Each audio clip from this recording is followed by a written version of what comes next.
أعوذ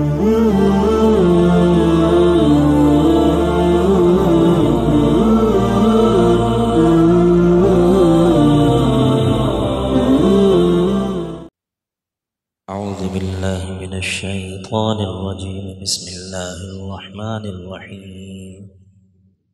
وأقيموا الصلاة وآتوا الزكاة وما تقدموا لأنفسكم من خير تجدوه عند الله إن الله بما تعملون بصير. وقالوا لن يدخل الجنة إلا من كان هودا أو نصارى تلك أمانيهم قل هاتوا برهانكم إن كنتم صادقين بلى من أسلم وجهه لله وهو محسن فله أجره عند ربه ولا خوف عليهم ولا هم يحزنون. سورہ بقرہ کی آیت نمبر 110. اس سے ماقبل بنی اسرائیل کے مختلف قسم کے جو ان کے کرتوت تھے، جو ان کے حیلے بہانے تھے، جو وہ اللہ تعالیٰ کے احکامات کو ٹالنے کے لیے جو بھی عمل کرتے تھے، ماقبل میں ان کا ذکر تھا، اور اسی طرح وہ مسلمانوں کو تنگ بھی کرتے تھے. تو ان کا ذکر کرنے کے بعد اور ان کی کچھ باتوں کا جواب دینے کے بعد اللہ تعالیٰ مسلمانوں سے فرما رہے ہیں کہ تم اپنے کام میں لگے رہو، تم اپنے کام میں لگے رہو اور ان کی پرواہ نہ کرو. تمہارے اوپر جو تمہیں احکامات دیے گئے ہیں، تم جب ان پر کاربند رہو گے، ان کی پابندی کرو گے، تو ان کے جو اعتراضات ہیں وہ تمہیں کچھ نقصان نہیں پہنچا سکیں گے. اور ان احکامات میں سے جو بنیادی حکم ہے، ان میں سے پہلا حکم ہے اقیموا الصلاۃ، نماز قائم کرو. قرآن پاک کے اندر امر کے صیغے کے ساتھ یہ پہلا موقع ہے کہ جہاں پر کہا گیا اقیموا الصلاۃ، حکم کے صیغے کے ساتھ. چونکہ قرآن پاک میں یہ بہت جگہ پر یہ لفظ آتا ہے اقیموا الصلاۃ وآتوا الزکاۃ. ان الفاظ کے ساتھ یہ پہلی جگہ ہے قرآن پاک میں کہ جہاں پر یہ آ رہا ہے اقیموا الصلاۃ. اگرچہ پہلے اقامت صلاۃ کا ذکر آیا ہے، مسلمان جو متقی ہیں ان کی صفت کے اندر یقیمون الصلاۃ، ان کی صفت کے اندر ذکر آیا ہے کہ متقی کون ہیں؟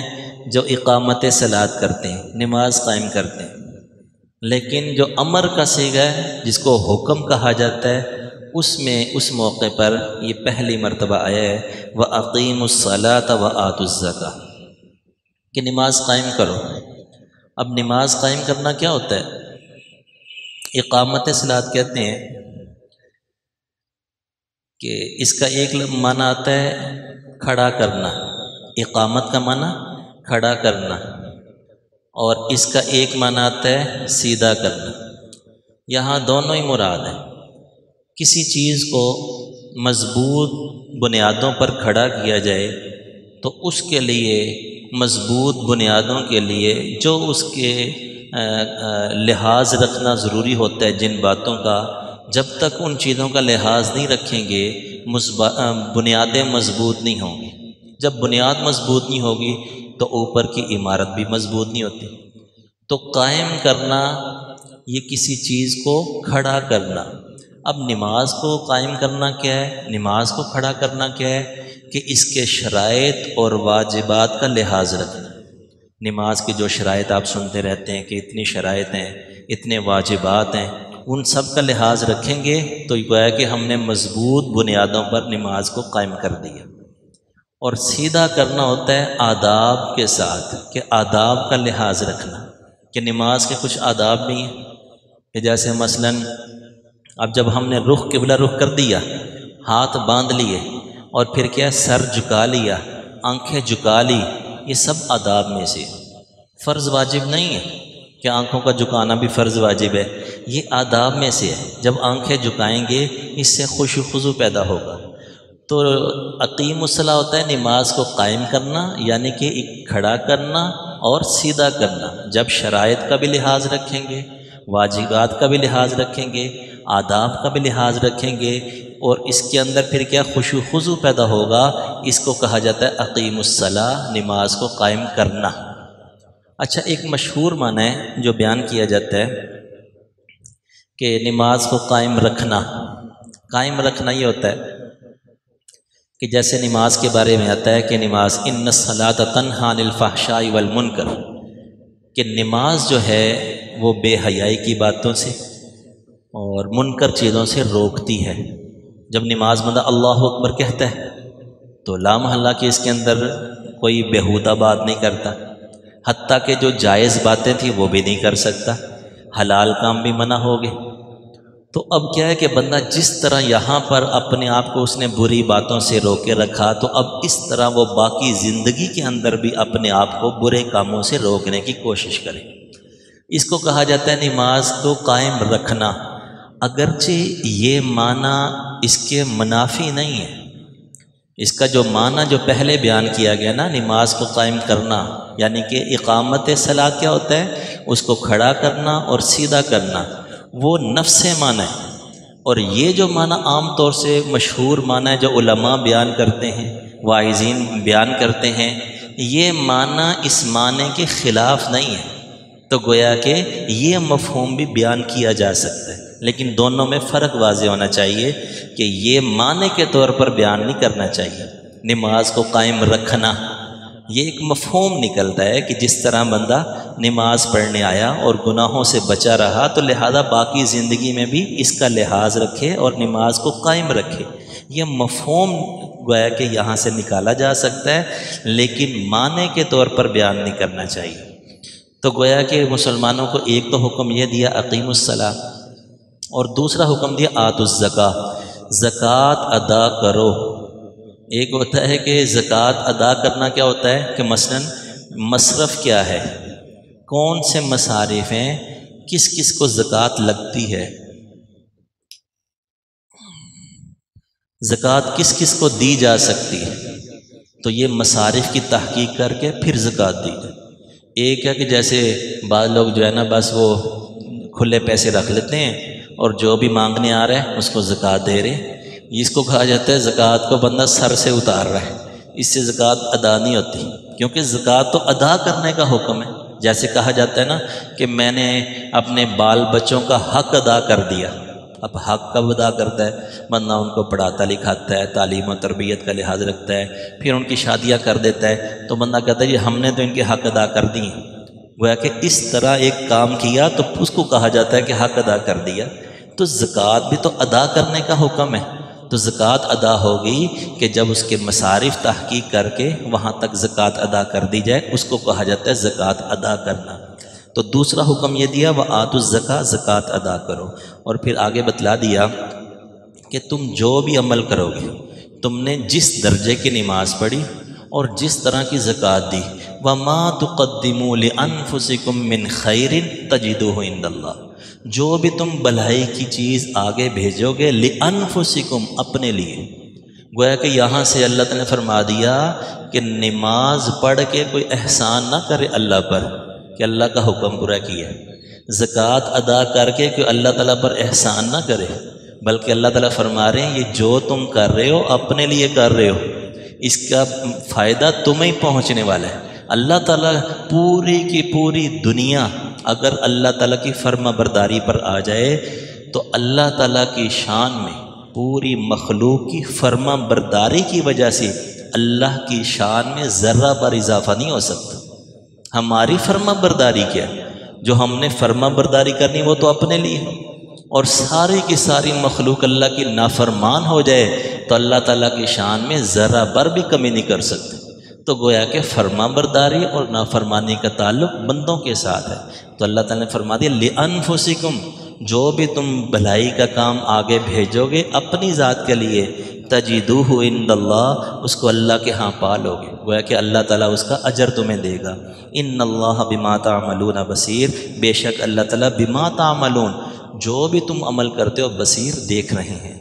وقالوا لن يدخل الجنة الا من كان هودا او نصارى، آگے کچھ ان کے دعوے تھے یہود و نصارہ کے، باطل دعوے، ان کی تردید کر رہے ہیں اللہ تعالیٰ کہ وہ کہتے تھے لن يدخل الجنة الا من كان هودا او نصارى، کہ یہودی کہتے کہ جنت میں کوئی بھی داخل نہیں ہو سکتا سوائے یہودیوں کے، اور عیسائی کہتے کہ جنت میں کوئی بھی داخل نہیں ہو سکتا سوائے عیسائیوں کے۔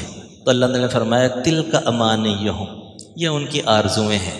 تو قل کہہ دیجیے آپ، ہاتو برہانکم، تم دلیل لاؤ، ان کنتم صادقین، اگر تم اپنے دعوے میں سچے ہو تو دلیل لاؤ۔ تو گویا کہ کسی کے بارے میں یہ دعویٰ کرنا کہ ہمارے علاوہ کوئی جنت میں جا ہی نہیں سکتا، یہ باطل دعویٰ ہے۔ جیسے آج کل بھی دیکھیں کہ ہمارے ملک میں بہت سے مسلک ہیں اور ان کے اپنے اپنے نظریات ہیں، اختلافات بھی ہیں، اختلافات اپنی جگہ، لیکن کسی کے بارے میں یہ دعویٰ کرنا کہ جناب صرف ہمارا مسلک ہی جنت میں جائے گا، دوسرا ہرگز نہیں جائے گا، یہ باطل ہے۔ ان کا یہ کہنا جی ہمارا مسلک ہی جنت میں جائے گا، دوسرا نہیں جائے گا، یہ باطل ہے۔ اللہ تعالیٰ ان دعووں کی تردید کر رہے ہیں، یہ دعویٰ ہرگز نہیں کرنا، بلکہ اللہ تعالیٰ نے فرما دیا کہ جنت میں کون جائے گا؟ بلا من اسلم وجہہ للہ، جنت میں وہ لوگ جائیں گے من اسلم وجہہ للہ، جنہوں نے اپنا رخ اللہ کی طرف کر لیا، جنہوں نے اپنا رخ اللہ کی طرف کر لیا، یعنی کہ مومن دل و جان سے ایمان لے آئے، وہ جنت میں جائیں گے۔ ایک شرط تو یہ ہو گئی، اور دوسرا کیا؟ وَهُوَ مُحْسِنٌ، اور وہ نیکوکار بھی ہوں۔ محسن کا معنی مخلصن، کہ وہ جتنے بھی اعمال کریں وہ اخلاص کے ساتھ کریں۔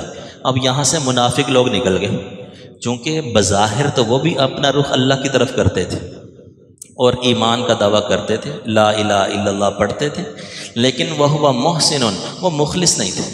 وہ ظاہری طور پر جو ہے نا مسلمانوں کو دکھاتے تھے کہ ہم مومن ہیں، لیکن وہ اندر سے بے ایمان تھے۔ تو اللہ تعالیٰ نے دو شرطیں بیان کی، ایک تو کیا ہے کہ وہ ایمان لے کر آئے، اس کا رخ اللہ کی طرف ہو، وَهُوَ مُحْسِنٌ، اور وہ مخلص بھی ہو۔ اور آپ دیکھیے کہ کتنے ہی کافر ایسے ہیں کہ جو نیکیاں کر کے چلے گئے لیکن مومن نہیں تھے۔ جیسے اب گنگا رام ہسپتال ہے، اتنا بڑا ہسپتال بنا دیا، آج تک لوگ جو ہے نا فائدہ اٹھا رہے ہیں، لیکن ایمان نہیں تھا تو کچھ بھی نہیں ہے۔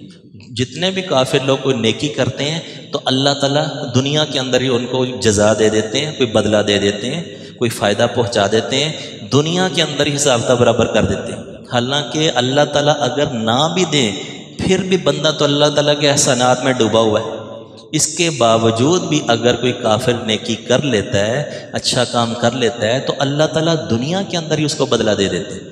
جیسے ایک مشہور کہاوت ہے، حضرت تھانوی رحمۃ اللہ علیہ نے بھی لکھی ہے، اسی طرح امام غزالی رحمۃ اللہ علیہ نے احیاء علوم کے اندر بھی لکھی ہے کہ ایک کافر تھا کہ مرنے سے پہلے اس نے خواہش کی، اور اسی طرح اس موقع پر ایک مسلمان تھا، اس کا بھی وقت قریب تھا، اس نے بھی ایک خواہش کی۔ تو اللہ تعالیٰ نے دو فرشتے بھیجے، ایک مسلمان کے پاس، ایک کافر کے پاس، کہ جو کافر تھا اس نے خواہش یہ کی کہ میں مچھلی کھانا چاہتا ہوں، تو اس کے قرب و جوار میں مچھلی نہیں تھی، ایک تالاب تھا اور باقی قرب و جوار میں کوئی نہر وغیرہ کچھ بھی نہیں تھی، اور تالاب میں مچھلی نہیں تھی۔ تو اللہ تعالیٰ نے فرشتے کو بھیجا کہ جاؤ اس کے تالاب میں مچھلی پھینکو۔ اور ایک مسلمان تھا، اس نے خواہش کی کہ میں زیتون کھانا چاہتا ہوں، اور زیتون اس کی الماری میں تھا، تو اللہ تعالیٰ نے فرشتے کو بھیجا کہ اس کا زیتون گرا دو۔ اب جو ہے نا دونوں فرشتوں کی ملاقات ہوئی آپس میں، تو انہوں نے کہا کہ تم کس غرض سے دنیا میں آئے؟ تو اس نے اپنی غرض بیان کی، اس نے اپنی غرض بیان کی۔ تو ان کو معاملہ سمجھ نہ آیا کہ کافر نے خواہش کی تو اس فرشتے کو باقاعدہ بھیجا کہ اس کو مچھلی کھلا کے آؤ، اور مسلمان نے خواہش کی تو اللہ تعالیٰ نے فرشتے کو بھیجا کہ اس کا زیتون گرا دو، اس کی خواہش پوری نہ ہو۔ جب اللہ تعالیٰ سے عرض کیا کہ یا باری تعالیٰ اس میں کیا حکمت ہے، تو اللہ تعالیٰ نے فرمایا کہ وہ جو کافر تھا نا، اس کی ایک نیکی اس نے کی ہوئی تھی، اس کا بدلہ باقی تھا، تو گویا کہ میں نے مرنے سے پہلے اس کی خواہش پوری کر دی، تاکہ جب یہ میرے پاس آئے تو یہ مکمل طور پر گنہگار ہو، ایک بھی اس کے اعمال نامے میں نیکی نہ ہو، تو اس وجہ سے میں نے دنیا کے اندر اس کی خواہش پوری کر دی۔ اور جو مسلمان تھا اس کا ایک گناہ ابھی باقی تھا، تو اس کی خواہش میں نے پوری نہیں کی جو حق پوری ہو سکتی تھی، تو اس کا میں نے نقصان کر دیا تاکہ نقصان کی وجہ سے اس کا وہ گناہ معاف ہو جائے اور میرے پاس آئے تو اس کے اعمال نامے میں کوئی گناہ نہ ہو۔ تو گویا کہ اگر کوئی کافر نیکی کر بھی لیتا ہے تو اللہ تعالیٰ دنیا کے اندر ہی اس کو بدلہ دے دیتے ہیں۔ تو یہاں پر یہی شرط بیان کی کہ یہ جو تم دعوے کر رہے ہو کہ فلانا جنت میں نہیں جائے گا، فلانا کہہ رہا ہے کہ وہ جنت میں نہیں جائے گا، اللہ تعالیٰ نے فرمایا نہیں، جنت میں جانے کی شرط یہ ہے، بلا کیوں نہیں، من اسلم وجہہ للہ، جس نے اپنا رخ اللہ کی طرف کر لیا، وہو محسن، اور وہ نیکوکار بھی ہے، فلہ اجرہ عند ربی، اس کے لیے اس اجر ہے اس کے رب کے پاس، ولا خوف علیہم ولا هم یحزنون، نہ تو ان پر کوئی ڈر ہوگا، ان پر کوئی ڈر نہیں ہوگا کہ قیامت کے دن جب اٹھائے جائیں گے نا تو فرشتے تسلی کے لیے آ جائیں گے۔ اب قیامت کا ہولناک منظر ہوگا کہ میدان محشر کی طرف سب جا رہے ہیں، تو اس وقت اللہ تعالیٰ فرشتے نازل کریں گے جو بندے کو تسلی دیں گے کہ تم حوصلہ رکھو، تمہیں کچھ نہیں ہوتا۔ اب کتنی بڑی نعمت ہے کہ میدان محشر کی طرف لوگوں کو اکٹھا کیا جا رہا ہے، اور لدل حناجز کاظمین، یہ آتا ہے نقشہ کھینچا قرآن نے، لدل حناجز کاظمین، کلیجے منہ کو آ رہے ہوں گے، اتنا ہولناک منظر ہوگا قیامت کا۔ ابھی دیکھیے کہ تھوڑا بہت کوئی زلزلہ آ جائے تو کلیجہ منہ کو آ جاتا ہے، تو وہ تو قیامت ہے۔ تو اللہ تعالیٰ خاص رحمت فرمائیں گے کہ فرشتے اتاریں گے اور فرشتے اس کو تسلی دیں گے، لا خوفن، تم نے نہیں گھبرانا، تم نے نہیں گھبرانا، تمہارے بڑے نیک اعمال ہیں۔ اب ساتھ ساتھ فرشتے تسلی دیے جا رہے ہیں، ولا هم یحزنون، اور ان کو کوئی غم بھی نہیں ہوگا۔ اللہ تعالیٰ تمام نعمتیں ہمیں بھی عطا فرمائیں۔ الحمدللہ رب العالمین والعاقبۃ للمتقین۔